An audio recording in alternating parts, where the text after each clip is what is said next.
What's your favorite food? Pasta, chips, bread, salad, fruit, anything that you might love.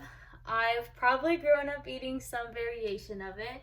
Food has always been a huge part of my life. In the Hispanic community, food is the pride and joy of every country. Every country has a different typical dish that they love, and that is what that country is known for. For example, Colombia is known for sancocho, Venezuela arepas, Peru lomo saltado, and it goes on.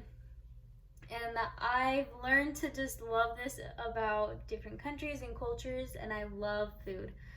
Um, Something that I've also learned though about food is how important it is to know what exact ingredients are in our food. In the United States, there's different standards for producing food, and there's different standards for what ingredients and chemicals are allowed in our food. This can be anything from GMOs, preservatives, dyes, sugars, basic ingredients like that. Most of them have a chemical version of it. And so, the central focus of my message today is that the labels on our food should reflect what is actually in our food. The ingredients should be reflected in the label, and we should be able to know what these ingredients are, whether we can read or pronounce them or not. The FDA has created and redefined what a label can have, considering the space on a product is so small. And they have made it a legal requirement that companies have to disclose all of the nutritional values and all of the ingredients in some way or form. The sad thing is that most companies have taken advantage of the fact that they don't have to put every single ingredient listed out onto the actual label, but rather can put the short abbreviation, visit this website for more details or nutritional facts.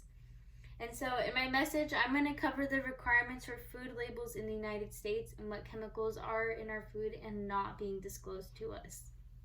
So, labels do not have full disclosure. They're appealing and they're a marketing strategy in a way.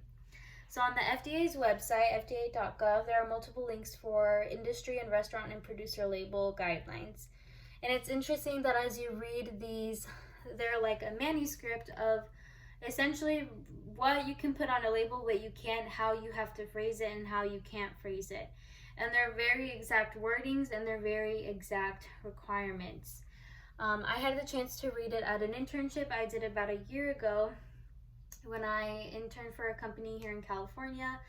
And I was able to read the FDA guidelines for how we have to package carrots.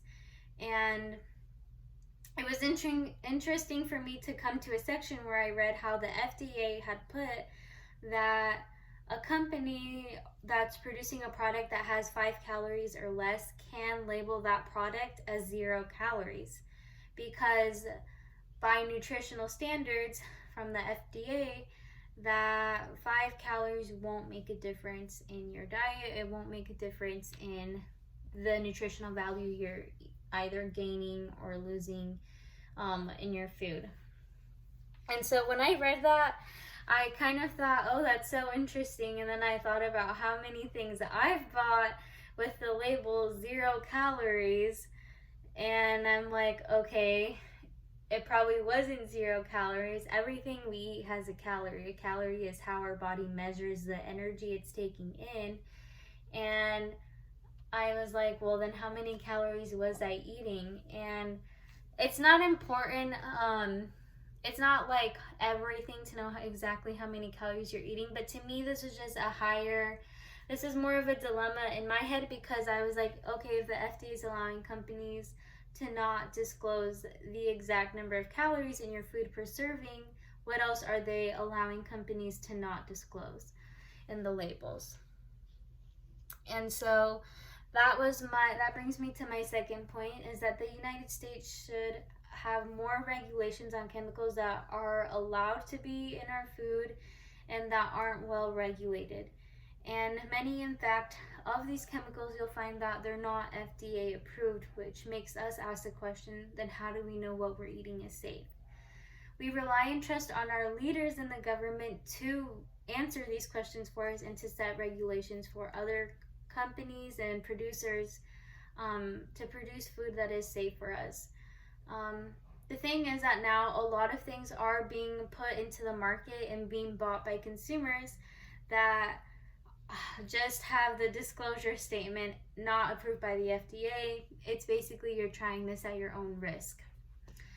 And because so many people have tried it, they do trust that this product either works to help them nutritionally, or it helps to add, either to help them lose weight, to gain weight, to have more nutrition in their diet, to have more proteins, whatever it could be that they're looking for in their diet.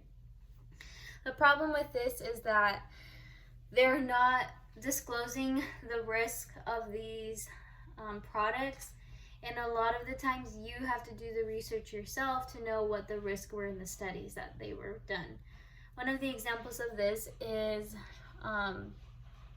our dyes.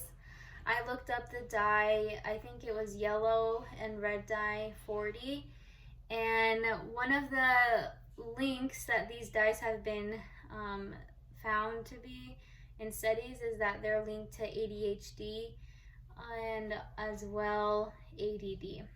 So I started noticing this because in my family I have a brother that has ADHD, and when my mom and dad were first told about this diagnosis, they were looking for ways or things that they needed to do or take out of his diet or of his lifestyle that they thought was gonna either just not add to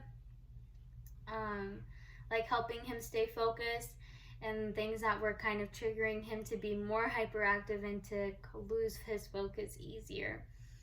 And at the time, this was about 10 or 15 years ago, because he's 20 years old now, doctors didn't have answers like they do today, or some do today. Not every doctor practices functional medicine, where they believe in getting to the root cause of the problem, which could be in our diet or in our lifestyle.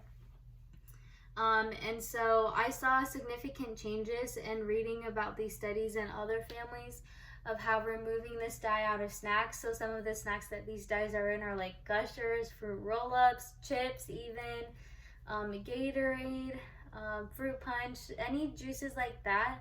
These have artificial coloring and artificial flavoring, and these dyes are in them. And it was interesting to see that they linked back to ADHD and to hyperactivity in their children. And a lot of parents noticed that as soon as they replaced these drinks or these snacks with more natural alternatives that didn't have these dyes, saw a decrease in hyperactivity in their children. So while it may seem like I'm presenting antagonizing information about the FDA or about our government, the truth is that I just feel that our government should be stricter and have a higher ethical code for companies and disclosing information to us as the consumers. I think to a certain point we should, as consumers, be responsible for it, but I also do believe that the government has a responsibility in knowing what chemicals and ingredients are safe for us, and when things aren't FDA approved, there should be a stricter process for them getting approved, and as well for companies to be able to put them on the market. And I believe that the best way that we can call attention to the gravity of the situation of these things happening is by becoming educated as consumers. It requires more research on our part, and it requires also more discipline in our living, because oftentimes the Gushers are cheaper than the natural, organic, dye-free, gluten-free, or whatever free foods. And so it kind of takes a sacrifice, but I truly believe that as we learn and we make these small decisions, it becomes easier to be a better informed consumer.